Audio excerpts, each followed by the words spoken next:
আপনি মনোযোগ দিয়ে কানগুলো খরগোশের মতো খাড়া করে যদি কথাগুলো শুনেন, আপনার মনে হবে আপনি এখানে বসে কিয়ামত চোখে লাইভ দেখতেছেন। লাইভ আল্লাহ এমন ভাবে বলেছে, সুবহানাল্লাহ পড়েন। তা আসুন আমরা সরাসরি কিয়ামতকে দেখে আসি। আসলে কিয়ামতটা কেমন বর্ণনা করছেন কে?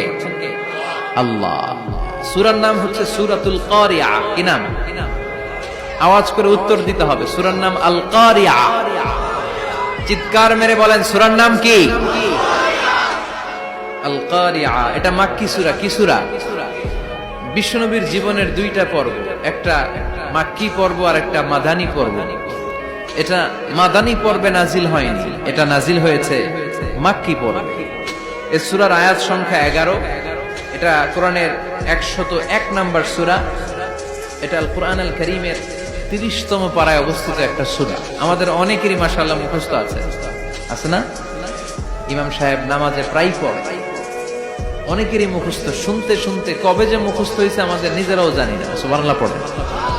কোরআনের ভেতরে খালি বরকত, এটার সাথে লাগলেই বরকত, মসজিদে গেলেই বরকত। মনের অজান্তে আমরা এই সূরাকে মুখস্থ করে ফেলেছি। কিন্তু এই সূরার ভেতরে যে আল্লাহ কোরআনের কিয়ামতের এত চমৎকার নকশা এঁকেছেন, এত প্রামাণ্য বর্ণনা দিয়েছেন, এটা আমরা অনেকে জানিই না। আসুন আমরা এই সূরার আলোকে দেখার চেষ্টা করি যে কিয়ামতটা কিরকম হবে। আল্লাহ একটা শব্দকে এই সূরার শুরুতে 3 বার উল্লেখ করে আমাদের দৃষ্টি আকর্ষণ করেছেন। আল্লাহ tried to draw our attention by mentioning 3 times a word, and that is al-qari'ah. al-qari'ah শব্দটাকে তিনি 3 বার উল্লেখ করে আমাদের দৃষ্টি আকর্ষণ করেছেন। একটা শব্দ 3 বার বললে মানুষের দৃষ্টি আকর্ষিত হয় না? যেহেতু এটা আরব দেশে নাজিল হয়েছে, আবার মক্কায়, মক্কার লোকেরা আরবি বুঝে, তাদেরকে প্রথম বলা হলো আল কারিয়া। তারা ফিরে তাকালো, কি আল কারিয়া? আবার বলা হলো মাল কারিয়া। কি মাল কারিয়া? আবার বলা হলো ওয়ামা আদরাকা মাল কারিয়া। আবার তারা ফিরে তাকালো। দৃষ্টি আকর্ষণের জন্য আল্লাহ তাআলা 3 বার এই শব্দটা বলেছেন।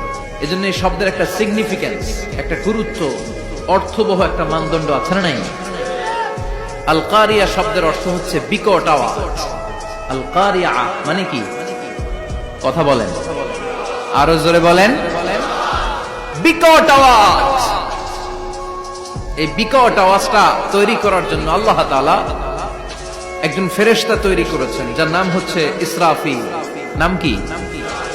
আমাদের মধ্যে অনেকের নাম কিন্তু আমরা ইসরাফিল রাখি, তাই না? ইসরাফিল আছে না নাই? আজরাইল কিন্তু রাখে না, ডরে। কেন রাখে না? ভয় পায়। কিন্তু ইসরাফিল আছে, আমার পরিচিত অনেকে আছে ইসরাফিল।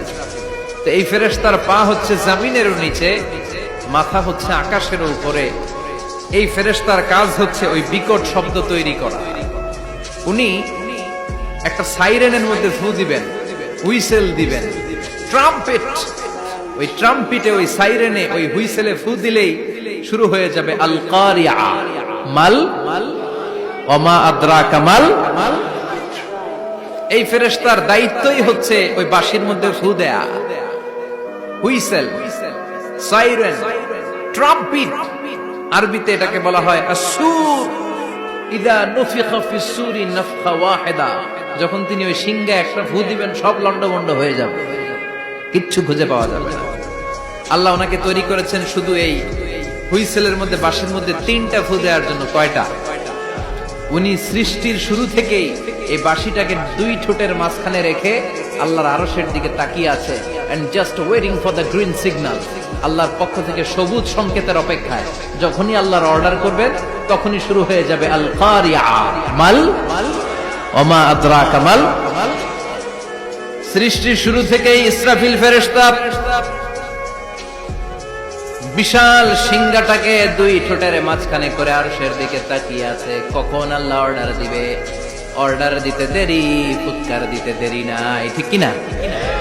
বিকট আওয়াজ, গগন বিদারী শব্দ, প্রচন্ড একটা সাউন্ড, জাইগান্টিক সাউন্ড। যে আওয়াজ, যে শব্দ কেউ শুনেন। শুনছেন? পৃথিবীতে আপনারা কে সবচেয়ে বেশি আওয়াজের কিছু শুনেছেন? সবচেয়ে বেশি আওয়াজ আপনার জীবনে ঘটেছে কোন জায়গায়? কি দেখেছেন যে অনেক আওয়াজ হয় সেখানে? বলেন তো। হ্যাঁ, বজ্রপাত, বজ্রপাতের আওয়াজ আপনি শুনেছেন, বিকট আওয়াজ, তাই না? বজ্রপাতকে আঞ্চলিক ভাষা আপনারা কি বলেন? হ্যাঁ, ঠেড়া। ঠেড়া অনেক জায়গাতেই বলে ঠেড়া। নোয়াখালীতে বলে ঠেড়া হচ্ছে, হাতের উপরে আল্লাহ ঠেড়া হচ্ছে, আছে না নাই? তো এই যে ঠেড়া, বজ্রপাত, ইংরেজিতে বলে থান্ডার, আসলে এটার আওয়াজ বড় ভয়ঙ্কর, প্রচন্ড আওয়াজ। আচ্ছা, আর আপনি বলেছেন কি, গাড়ির চাকা যদি পাংচার হয়, হ্যাঁ এটা তো আওয়াজ হতে পারে। আমরা মাঝে মাঝে রাস্তায় চড়ি, আমরা দেখি ট্রাকের চাকা যখন পাংচার হয় আমরা লাফ দিয়ে উঠি, বিকট আওয়াজ হয়, ভয় পেয়ে যায়, এতে দুর্ঘটনাও ঘটে, ঠিক কিনা? আচ্ছা, এক নম্বরে পেলাম ঠেড়া, বজ্রপাত, দুই নম্বরে পেলাম ট্রাকের টায়ার পাংচার হলে। আর কে কি আওয়াজ শুনেছেন জীবনে? ভয়ঙ্কর আওয়াজ। কি করলে ভয়ঙ্কর আওয়াজ হয় বলেন? হ্যাঁ, কি করলে? ও ট্রান্সফরমার, ইলেকট্রিক্যাল ট্রান্সফরমার যদি ব্রাস্ট হয়ে যায় আওয়াজ আছে না নাই? পাওয়া গেল আরেকটা। আর কি আওয়াজ আছে? ককটেল মারলে, গ্রেনেড হামলা, বোমা মারলে, সিলিন্ডার ব্রাস্ট হইলে। আর আছে? হ্যাঁ, হাই স্কুলে দপ্তরে যখন ঘন্টার মধ্যে বেল বাজায় আওয়াজ আছে না নাই? হাতুড়ি দিয়ে লোহার মধ্যে বাড়ি মারলে আওয়াজ আছে না নাই? এগুলো হচ্ছে আমাদের ক্যাপাসিটিতে, হিউম্যান ক্যাপাসিটিতে আমাদের দেখা সবচেয়ে বড় আওয়াজ। কিয়ামতের দিন যে হবে আল কারিয়া, এই আল কারিয়ার আওয়াজ কি এই আওয়াজগুলোর মতো? চিল্লায় বলেন, এই আওয়াজের মতো? এজন্য আল্লাহ বললেন, আল কারিআতু মাল কারিআতু ওয়া মা আদরাকা মাল কারিয়া। সে আওয়াজটা ভয়ঙ্কর আওয়াজ। এটা বজ্রপাতের মতো না, এটা ট্রাকের টায়ার পাংচার হলে যে আওয়াজ হয় ওই আওয়াজের মতো না, গ্যাসের সিলিন্ডার ব্রাস্ট হয়ে গেলে যে আওয়াজ হয় ওই আওয়াজের মতো না, প্রাইমারি স্কুলে দপ্তরে যখন ছুটির ঘন্টা বাজায় ওই আওয়াজের মতো না। ওই আওয়াজটা এমন আওয়াজ, ওই আওয়াজ পৃথিবীর কেউ শোনে নাই। সেটার নাম হচ্ছে আল কারিয়া, মাল ওমা আদরাকা মাল, বিকট আওয়াজ, বিকট ভয়ঙ্কর ট্রাম্পিট। এই সাইরেনে ফু দেয়া হবে, প্রথম ফু দেওয়ার সাথে সাথেই লন্ডভন্ড হয়ে যাবে। এই ইসরাফিলকে তৈরি করা হয়েছে শুধুমাত্র কেবলমাত্র 3টা ফু দেওয়ার জন্য। চিল্লায় বলতে হবে কয়টা? এই ফেরেশতার আর কোনো কাজ নাই।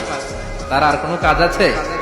ঠিক যে মুহূর্তে, এখন আমার ঘড়িতে বাজে 9:50, রাত 9:50, ঠিক এই মুহূর্তে যখন আমরা তাফসীর শুনছি, ঠিক এই মুহূর্তেও ইসরাফিল ফেরেশতা সিংহাটাকে 2 ঠোঁটের মধ্যে লাগিয়ে আল্লাহর আরশের দিকে তাকিয়ে আছে। ওই যে সৃষ্টি শুরু থেকে তাকিয়ে আছে, আজ অবধি তাকিয়ে আছে। যখনই গ্রিন সিগন্যাল আসবে মুহূর্তেই শুরু হয়ে যাবে আল কারিয়া, মাল ওয়া মা আদরাকা মাল।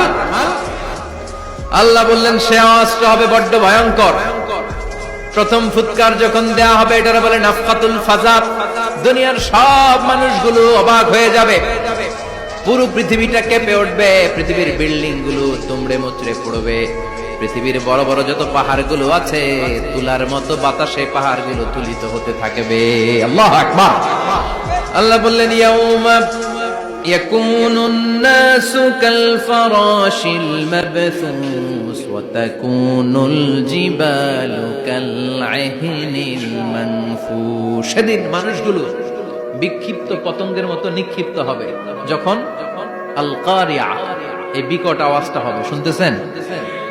মনোযোগ আছে? কথা বুঝতে সমস্যা হচ্ছে না তো? 3টা ফুৎকার। কয়টা?